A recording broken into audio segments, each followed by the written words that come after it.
Hi అండి, welcome back to Padma channel.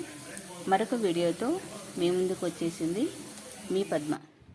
ఈరోజు మన వీడియోలో కమ్మటి చింత చిగురుతో పచ్చడి ప్రిపేర్ చేసుకుందామండి.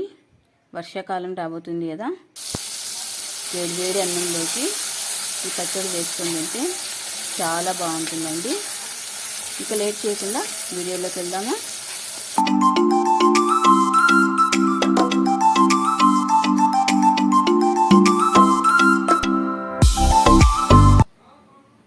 ముందుగా పచ్చడి తయారు చేసుకోవడానికి చింత చిగురు, పల్లీలు, వెల్లుల్లి, కట్ చేసిన ఆనియన్, ఎండుమిర్చి.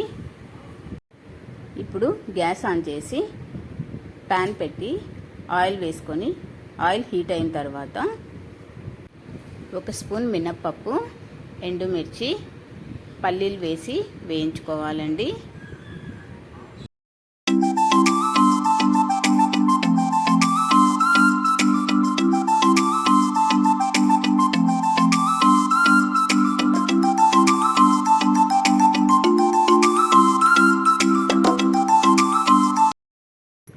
ఇందులోనే 2 స్పూన్స్ నువ్వులు కూడా వేసి వేయించుకోవచ్చండి. మీ టేస్ట్ని బట్టి మీకు నచ్చితే వేసి వేయించుకోండి. ఇప్పుడు ఇవన్నీ వేగాక వేరొక ప్లేట్లోకి తీసుకొని అదే ఆయిల్లో చింత చిగురు కూడా వేయించుకోవాలండి.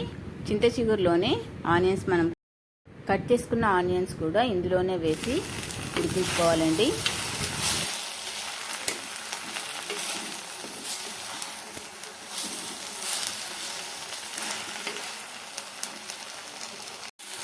ఈ చింత చిగురు చాలా త్వరగానే మగ్గిపోతుందండి. ఇప్పుడు చల్లారాక మిక్సీ చేసుకుందాం. ముందుగా మనం వేయించుకున్న పల్లీలు, ఎండుమిర్చి ఉన్నాయి కదండి, అందులో కాస్త ఉప్పు వేసి మీ రుచికి తగినంత మిక్సీ చేసుకోవాలండి. ఇలా మిక్సీ చేసుకున్న దాంట్లోనే మనం ఉడికించుకున్న చింత చిగురుని కూడా పెట్టుకొని మిక్సీ చేసుకోవాలి. మీకు రోలు అవైలబుల్ ఉంటే రోట్లో వేసి దంచుకున్నా ఇంకా సూపర్ టేస్టీగా ఉంటుందండి. ఇప్పుడు గ్యాస్ ఆన్ చేసి ప్యాన్ పెట్టుకొని కొద్దిగా ఆయిల్ వేసి వేడి చేసుకొని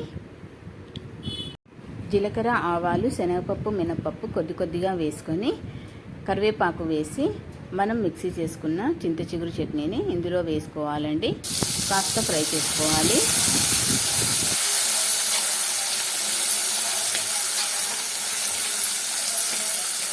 రెండు నిమిషాలు మగ్గితే సరిపోతుందండి. మనకు కావాల్సిన చింత చిగురు పచ్చడి రెడీ అయిపోయిందండి.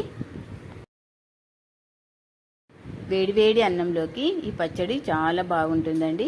Thanks for watching. Please like, share, subscribe my channel.